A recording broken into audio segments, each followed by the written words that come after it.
How's everybody today?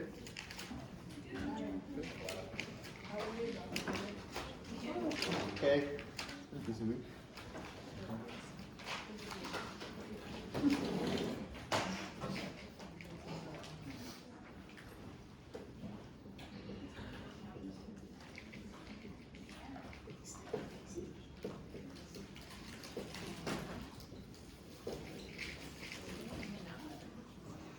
So today, I want to go over resonance delocalization. All right. How many people have heard of electron resonance? All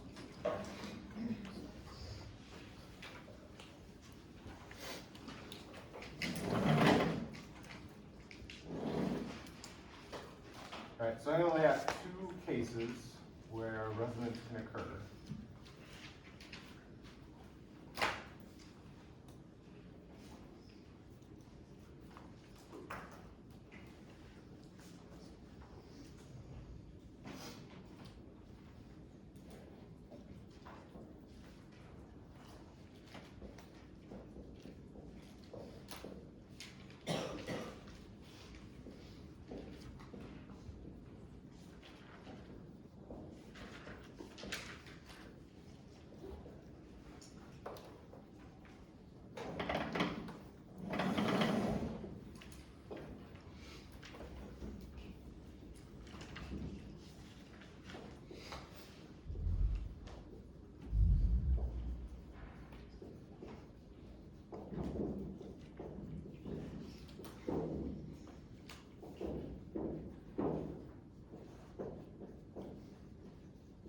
Okay, so we're going to spend most of our time today investigating the Allyl cation, which has a extra pair of electrons on that terminal carbon, formal negative charge.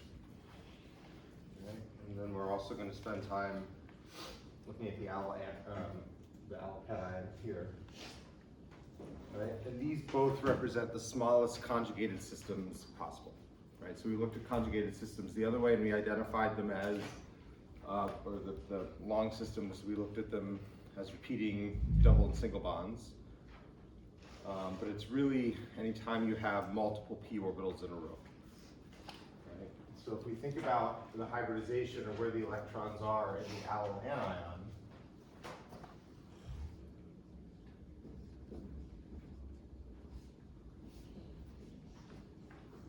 right, hopefully everybody would be able to identify those two carbons as being sp2 hybridized. Yep.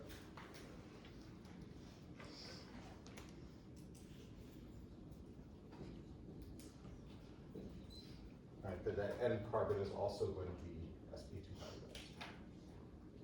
So let's take a look why that would be.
Okay, so here are our two options for how we can hybridize the electrons and how we can hybridize the orbitals in this model. Right, so these two carbons we know are going to be sp2 hybridized. They need to be sp2 orbitals, or have sp2 orbitals, right? And also need to have a p orbital, which is when overlapped forms the pi bond in between those two carbons, right? This carbon at the end, we can have two options. So here I labeled it as sp2, which it is, right? But we can imagine that that carbon is sp3, right? Or that carbon is sp2. If that carbon is sp3 hybridized, that pair of electrons existed in an sp3 orbital, right? If that carbon is sp2 hybridized, that pair of electrons sits in a p orbital. Okay, which of those is better for the lone pair, for the non-bonding electrons? Right? You want to say the first one, the sp3 one? Why? sp3 is lower energy than P, and also the way the orientation is around, the lone pair would be farther away from the rest of the stuff. Okay. Yeah. I was gonna say the other one because you have all the p orbitals in the same orientation, so those electrons have the ability to transfer between them. So only if we have those electrons in a p orbital can they be conjugated.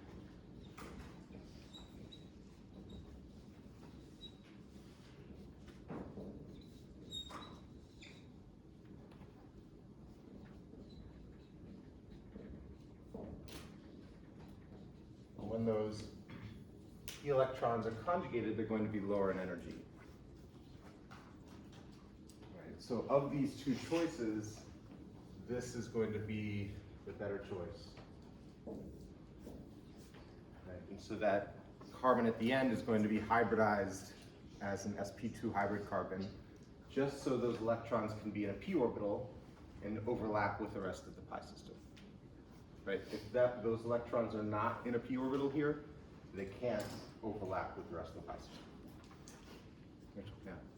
What allows us to just decide that it's We don't make that decision, right? The molecule does that automatically. We have to recognize when when the electrons are in a pattern like this.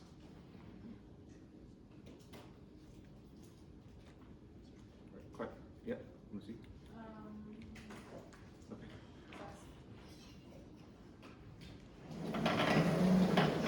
Other questions?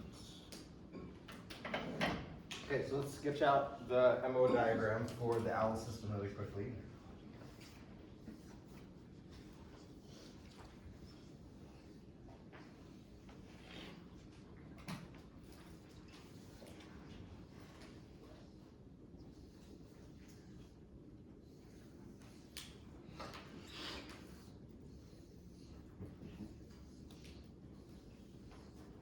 Right, so this is going to be like when we drew the MO diagram for 1,3-butadiene. All right, so in 1,3-butadiene we had 4 p orbitals. They can combine in 4 different ways to make 4 molecular orbitals. Right? In this Allyl system we have 3 p orbitals, and we're going to show how they can combine in 3 different ways to make 3 new molecular orbitals. Right, so we would label this bottom orbital psi1. Second one up is psi 2. The third one up is psi 3.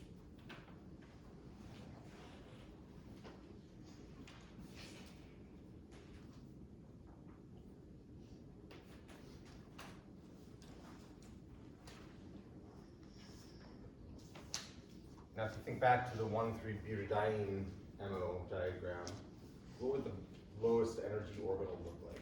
What would the interaction between each p orbital be? Yeah. All the p orbitals would be in phase. Excellent. Right. So we'd have an in-phase interaction between all of the p orbitals. Bless you. And so what that means, if we had to draw a pi orbital in that lowest energy,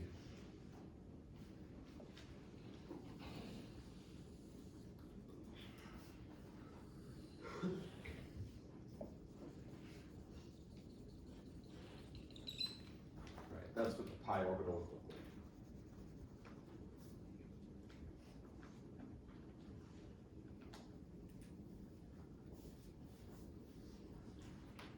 Right. As we move up in energy, we gain a node, and in this case, because we only have 3 atoms, that node is going to be going down the very central atom.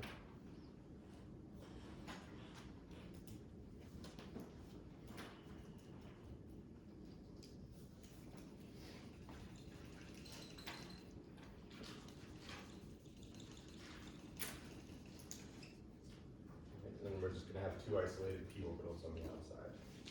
So So no bonding interactions in the second orbital. Right, and in the third orbital, we're going to gain another node. Right, so 2 nodes total. And what these 2 nodes show is an anti-bonding interaction between each orbital, among all the orbitals.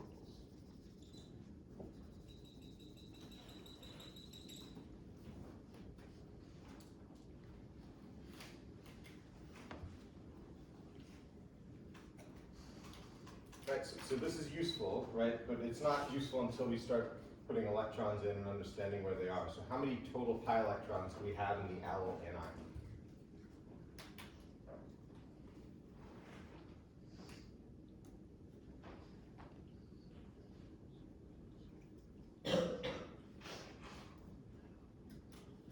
Would it be 4? Before, yeah. So we have 2, right? 2 in the pi bond that we're showing in the pi bond, and then 2 more as a non-bonding pair on the next carbon. Right. So when we fill this, we'll fill 2 in the lowest energy orbital, right? And the second 2 go into psi 2. Right. So what this molecular orbital diagram is telling us is that we have 4 electrons. Right, the lowest energy electrons, the 2 in the lowest energy orbital, are spread fairly evenly among all 3 carbons. Right, so they can exist between these 2, they can exist between those 2, right? So this is showing us where those 2 electrons can exist in that lowest energy orbital. Right, when we look at psi 2, where does psi 2 tell us that those electrons, or that electron density can exist? Either on carbon 1 or carbon 3, but not between them all. Awesome, right? So this is showing us that the electrons can exist on carbon 3, right? The electrons can exist on carbon 1, but they're not going to spend any of their time on carbon 2, right? And so if we look at the Allyl anion, we could represent 2 different structures for that Allyl anion.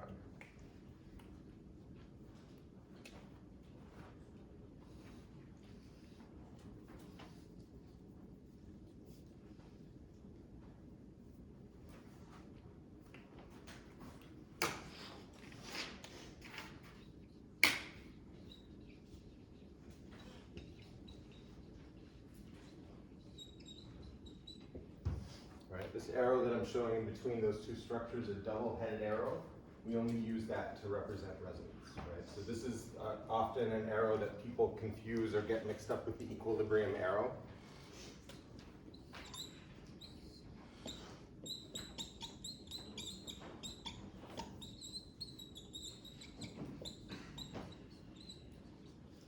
Okay, so just make sure you're making that distinction and you're only using the resonance arrow for resonance and for nothing else. Okay?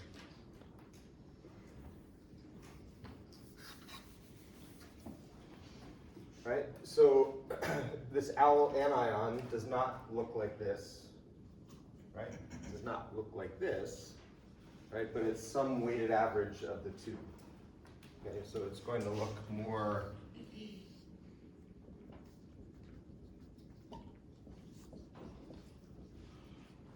right, if we needed to draw it something like that, where we have 4 pi electrons that are being shared among all 3 carbons.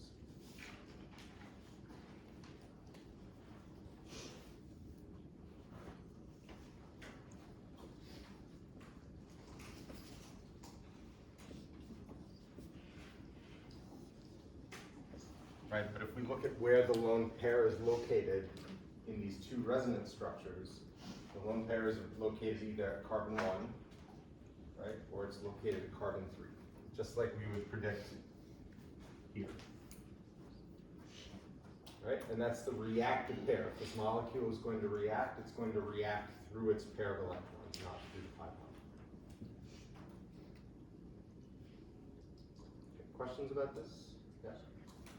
So in that structure you just drew down at the bottom to kind of show the electrons everywhere.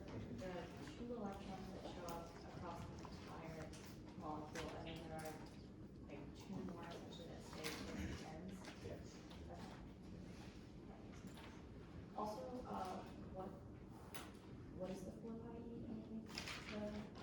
So I was saying, when we draw resonance structures, neither of these two are an accurate picture of this molecule, right? The molecule, because those electrons are constantly moving back and forth, right? We can't draw a picture where they're static and say that's the structure. So the overall structure is a weighted average of these two, all right? And so this is just meant to show that there are 4 pi-electrons, right? 2 here, and then 2 we're showing a bond that are going to be shared.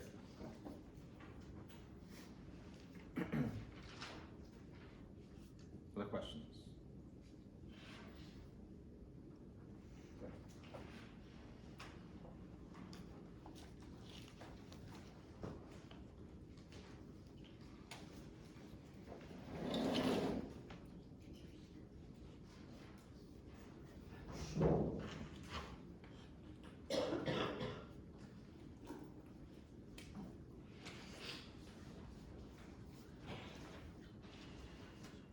We look at the Allyl cation.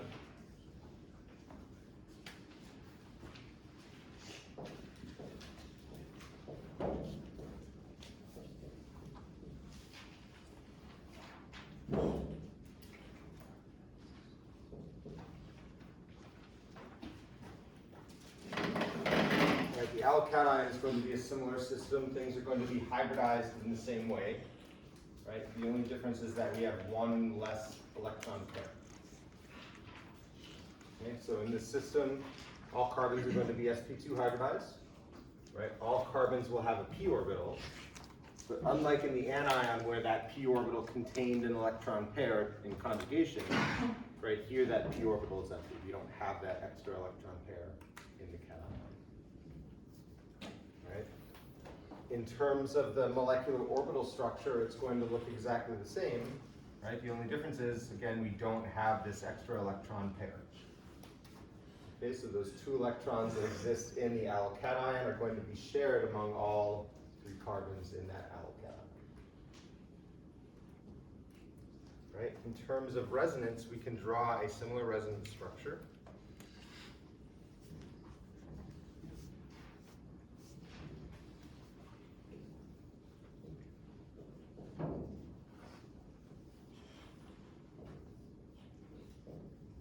Right, that shows how those pi electrons are shifting between carbons 1 and 2 and carbons 2 and 3.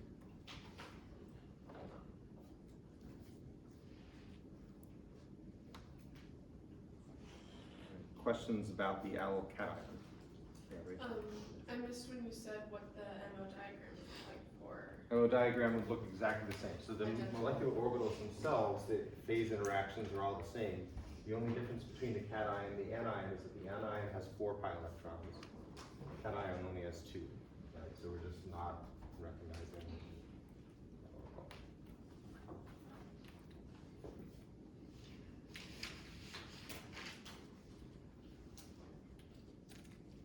All right, a little bit of terminology.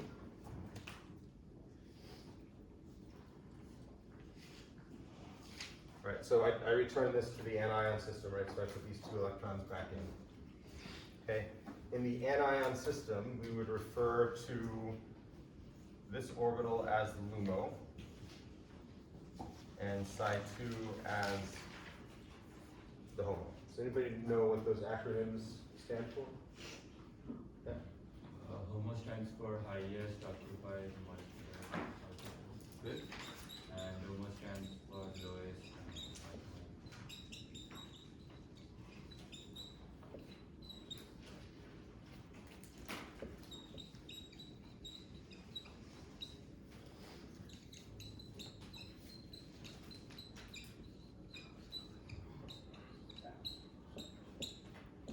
Right, so HOMO stands for highest occupied molecular orbital, right, or highest energy occupied molecular orbital, right? So when we're looking at molecular orbital diagrams, it's going to be the highest energy orbital that still contains electrons.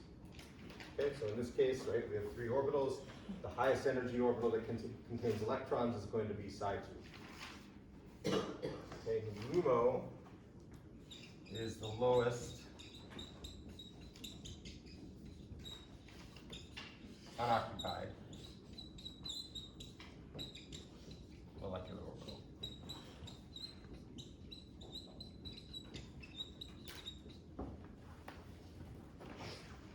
right? So it's the lowest energy orbital that does not contain electrons. Okay, so if you look back to the MO diagram we did for 1,3-butadiene on Wednesday, which orbital is the HOMO and which orbital is the LUMO?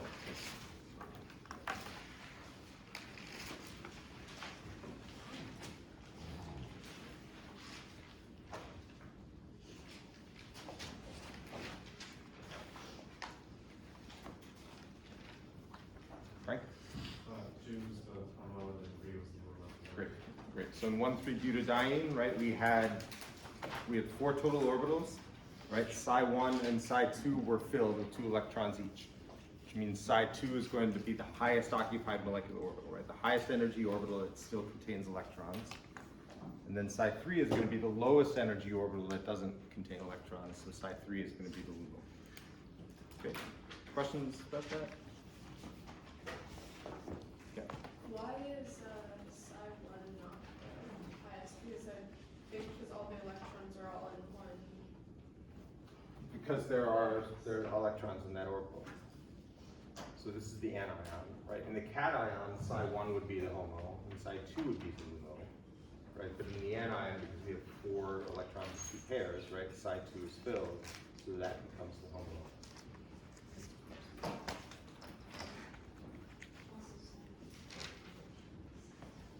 Make sense? Other questions? Right, just terms that we're using to define the orbitals that are filled, right, with the orbitals that are unfilled.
So these are going to be the minimum conditions you need to have resonance delocalization, or to be able to identify resonance delocalization in a molecule.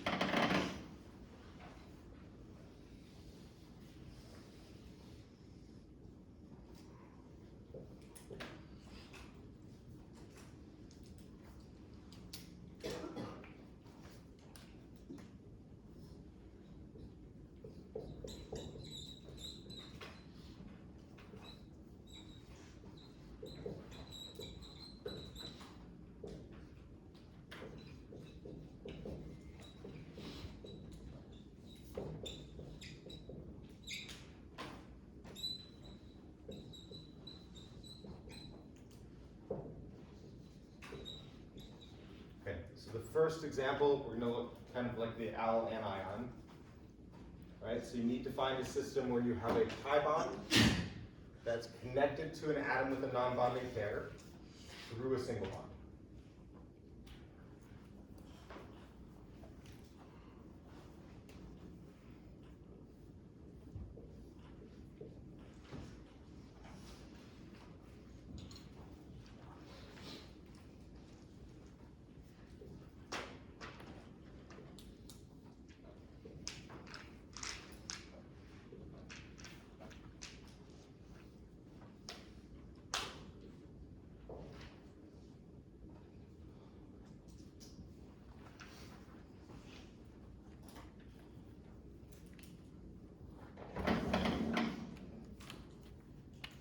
Right, so again, pi bond, it's connected to an atom with a non-bonding pair through a single bond. Right, that atom could be an oxygen, it could be a nitrogen, it could be a carbon. Right, not specifying the type of atom. Just 3 atoms in a row, 2 with a pi bond and 1 with a lone pair. Okay, when we draw that resonance, we're going to show how the electrons are moving with these mechanism arrows. Right, so how many people have seen mechanism arrows from last year, maybe a little bit from this year? Okay, so all mechanism arrows are doing is showing us how the electrons are moving. So when we start a mechanism arrow, and we're going to see these all semester, when we start a mechanism arrow, you always have to start a mechanism arrow at a pair of electrons. Okay, that can either be a pair of electrons in a bond, as I've done here. So I'm showing that these sigma electrons are leaving this bond and ending up on the carbon at the end. So I draw a lone pair here. Right? This lone pair here on X, right, is not leaving X. All it's doing is reaching out and it's making a bond to that carbon, right? So they're going from an unshared pair to a shared pair in this bond. Okay, so the arrows are just meant to show how the electrons are moving to get from one structure to another. Right? If we wanted to show those electrons going back, we would show the unshared pair forming a new pi bond, right? And the old pi bond breaking, giving those electrons back just to X.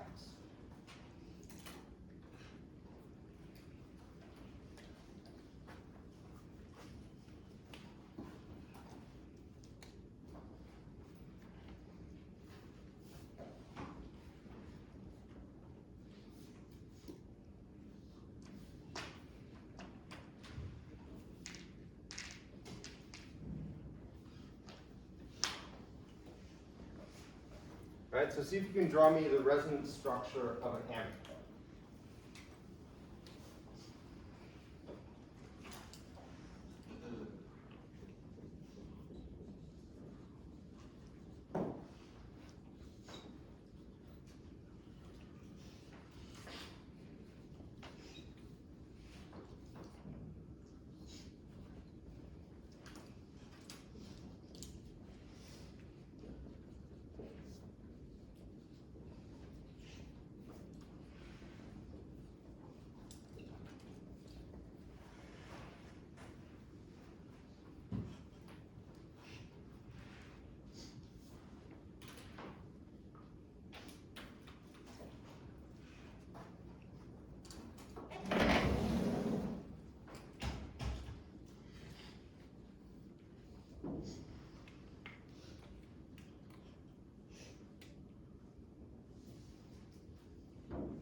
How many people were able to get a structure?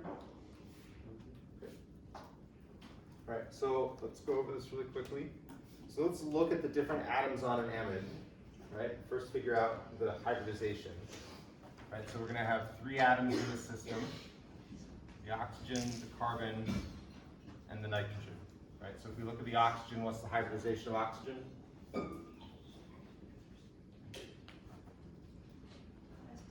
sp2. What about carbon? So for these hybridization questions, just yell it out. Don't even raise your hand. sp2. Right, carbonyl carbon is sp2. All right, now what about nitrogen? Okay, good. So from your chapter 1, chapter 2, chapter 3 perspective, you would identify this as sp3, right? Because you're looking at the nitrogen and saying, well, we have 4 areas of electrons around that nitrogen. That must be sp3. But what we have to understand is that this lone pair is conjugated with the pi bond, right? So just like you see up here, we have an atom with a lone pair that's a single bond away from a double bond. So this lone pair is going to be conjugated just like it is in the Allyl system, right? So same thing down here. So if we look at the atom from an orbital perspective, we have our carbon, we have our oxygen, single bond between, pi bond showing that pi connection, sigma bond to nitrogen. If we put that lone pair into a p orbital now,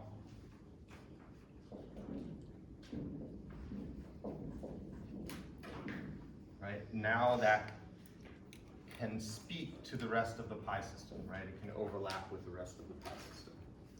Okay, and this is, this is something we're going to see again and again with electrons. If you have an electron that's isolated to one orbital, or a pair of electrons that are isolated to one orbital, right? And you can get those electrons to overlap with another orbital. Now you figured out how to get those electrons to spread out and become lower in energy, right? So rather than these two electrons being isolated to one orbital, now these two electrons can be shared among multiple atoms or among multiple orbitals. So we're spreading them out in a larger area, effectively lowering their energy. Okay, so this is going to be a much lower energy electron configuration than having those electrons in an sp3 orbital where they can't overlap with the pi system. Right, so anytime, so from your, like I said, from your chapter 1, 2, 3 perspective, you would identify this as sp3, right? But now you need to know that's no longer right? You need to recognize this idea of conjugation that we're covering now in chapter 5. And you have to be able to identify electrons that are conjugated, right, and electrons that are not going to be conjugated. Okay? In order to be conjugated with a pi system, lone pair electrons have to be in a p orbital. That's the only way they can overlap with the other p orbitals in the pi system. Okay? Questions about that? Okay.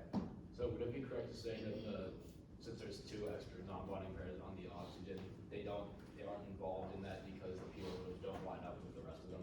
Right. So they're not in a p orbital. So that's a really good distinction, right? So we have lone pairs on this oxygen, right? But we're looking specifically for a lone pair on an atom that's attached to a single bond, that's attached to a double bond, right? This is a lone pair on an atom that's part of a double bond already. Okay, so that double bond is created because the p orbital of that atom is overlapping with another p orbital, which means those electrons can't be in p orbital, right? They have to be in sp2. So when we're saying about hybridization, we just say about the conjugated pair, and that's how we use it. That's why, it's a conjugated pair. If it's in a p orbital, it's a conjugated pair, so that has to be sp2. Yes. Other questions? Lucy? So is the oxygen then sp3? No, oxygen's still sp2. Right? These are all sp2 because they all need a p orbital, right, in order to hold those 4 pi electrons in the system. All right, so the resonance structure that we would draw for an amide, I'm going to take those 2 electrons, right, use them now as a bonding pair to form a pi bond to carbon, all right, and then the 2 pi electrons that are between carbon and oxygen, we're going to push those out so they're sitting on oxygen.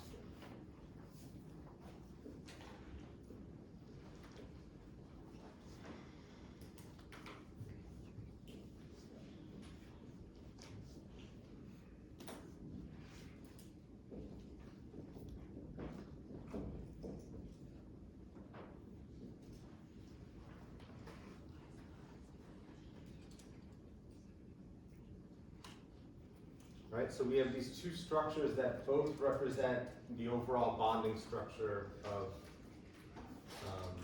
an amide functional group. Right, so the amide doesn't look like this, right? It doesn't look like this, but it's some weighted average of those 2. Okay, of these 2 structures, which do you think is more representative of the amide? I would say the first one because there's no thermal charges, so it's a lot more neat. Good, right? And I think that's a pretty good assumption. So I would say of the 2, the amide's probably going to look more like this. So this is going to be more representative of the amide structure.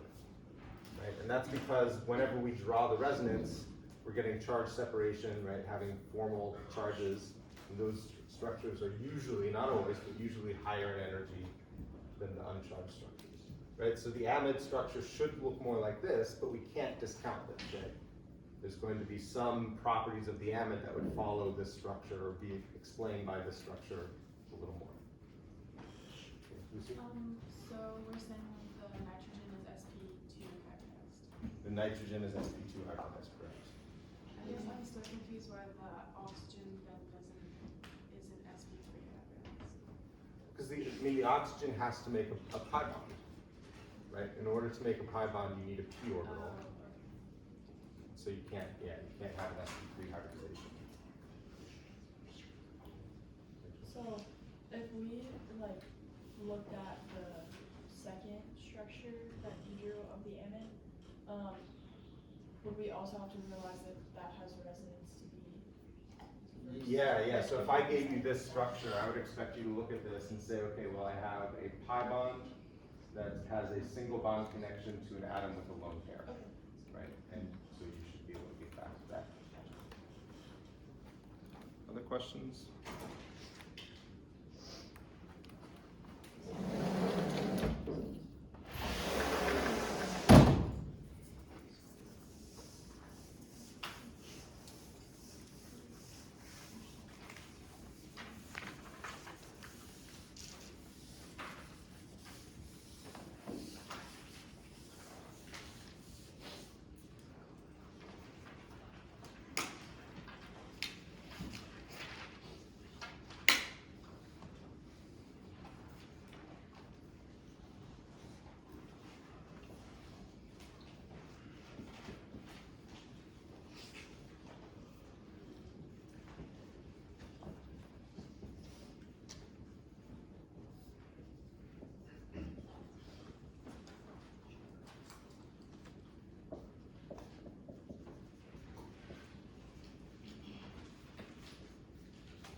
Okay, so the second resonance scenario that we need to identify is where you have a pi bond that's connected to a single bond, right? And that single bond on the other side, there's an atom with an empty orbital.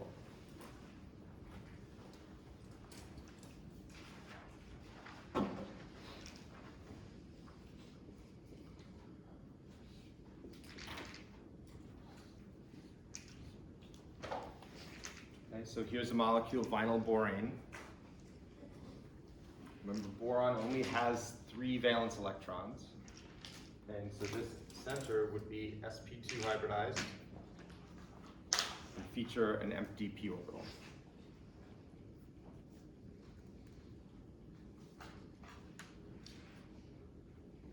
Okay, when we draw the resonance structure,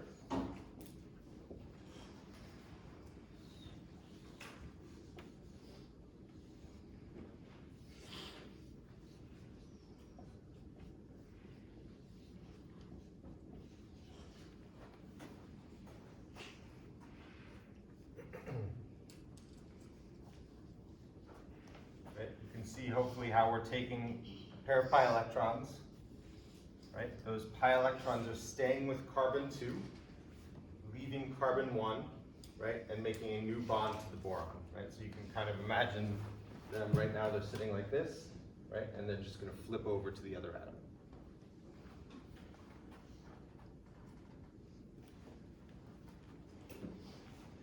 Right? When we do that, we're giving boron an extra valence electron, so it gets a formal negative charge, right? And we're taking a valence electron away from carbon, so carbon becomes a carbocation.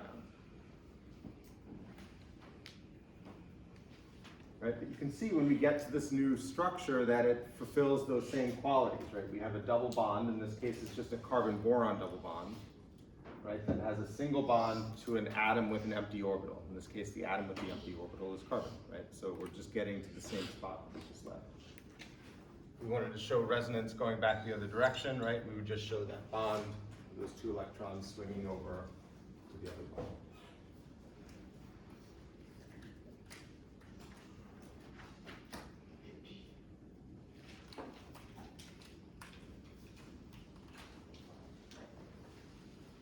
Right, questions about this? Okay, so these are your two scenarios, right? So the 2 things that you're going to be looking for. And you represent them in 2 different ways, right? So whenever we have the system where we have 4 electrons, right? A pi bond and an atom with a pair of electrons, we're always going to show 2 arrows.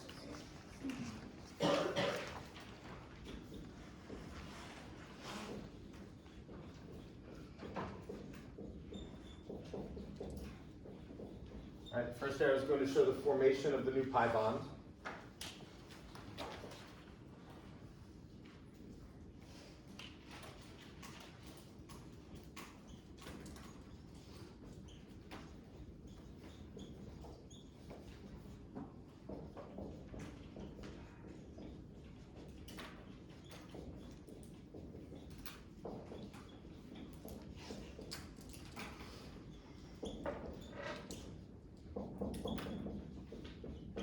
the second arrow is going to show the breaking of the old pi bond and the relocation of that lone pair.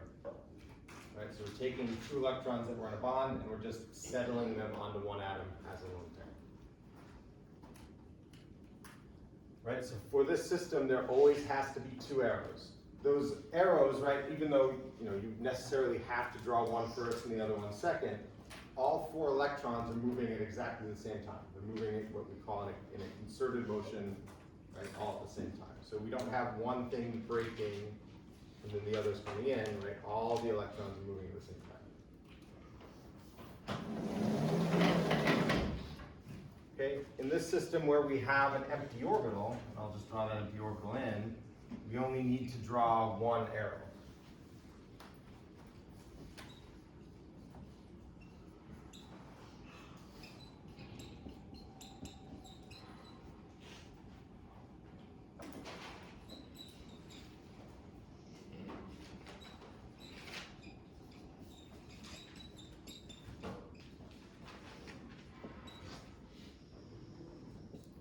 And that one arrow is showing the relocation of the pi bond into the new empty orbital.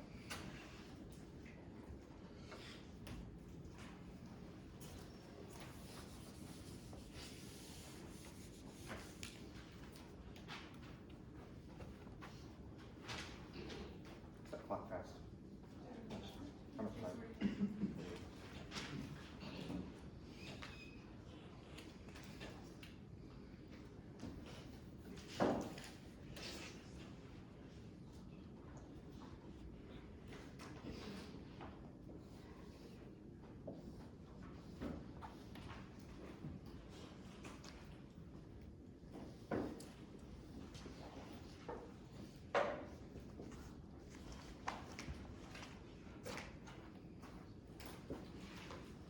Okay, see if you can draw me two resonance structures based on this molecule.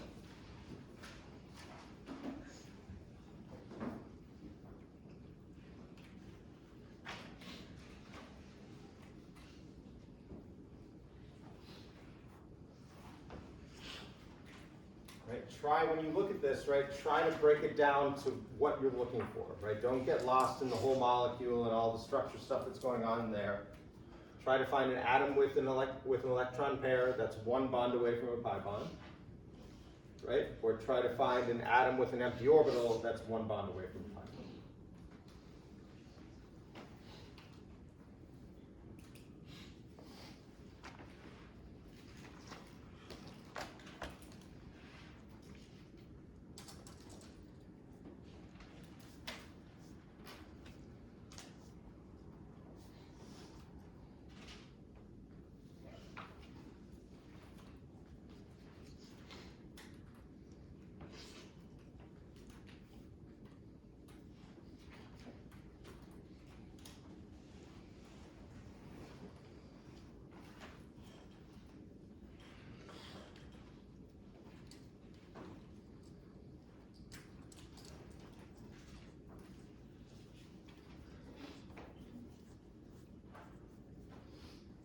Here's another 30 seconds or so. See if you can just get one resonance structure, that's fine. Go over both of them really quickly.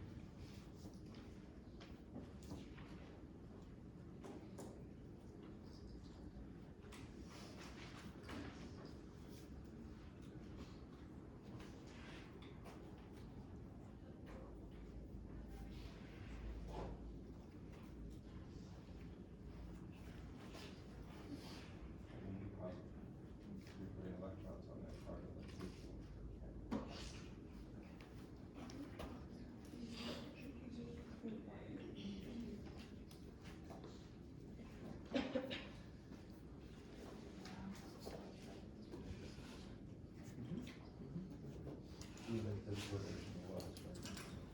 Okay, let's go over this really quickly since we're out of time. Okay, so again, you want to break this down into just those three atoms, right? The one with the electrons and the one with the pi bond, right? So the first resonance structure we could draw would show a new pi bond forming between oxygen and carbon, right? And a new charge forming on that middle carbon.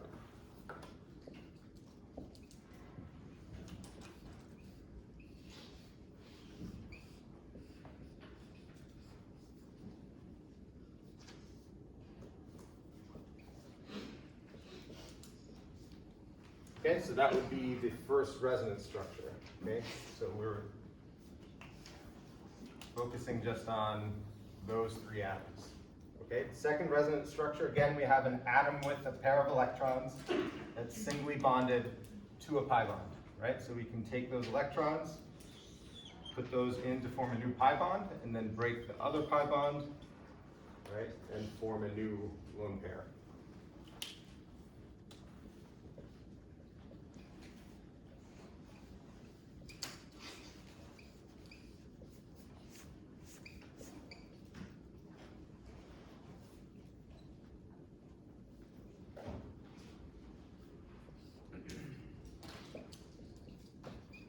Okay, the nitrogen that we just gave electrons to, that's still going to be sp2, right, in order for those electrons to be conjugated with the pi system.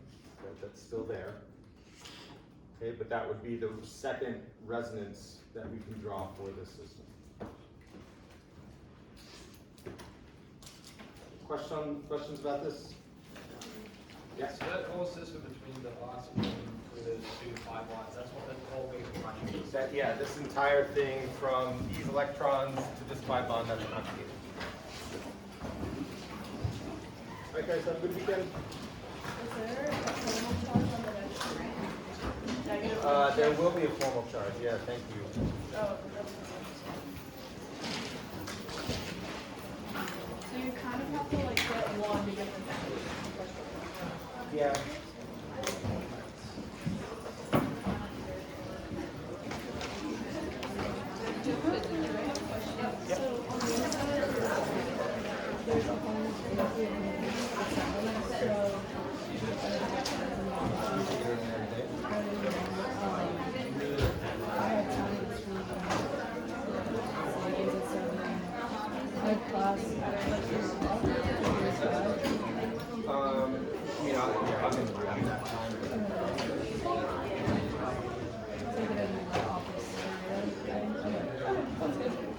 So I won't be here on Wednesday for the test. Okay. Maybe that too. So, whole volleyball team's found, I believe the whole team. Let me check actually. To make sure. You don't draw a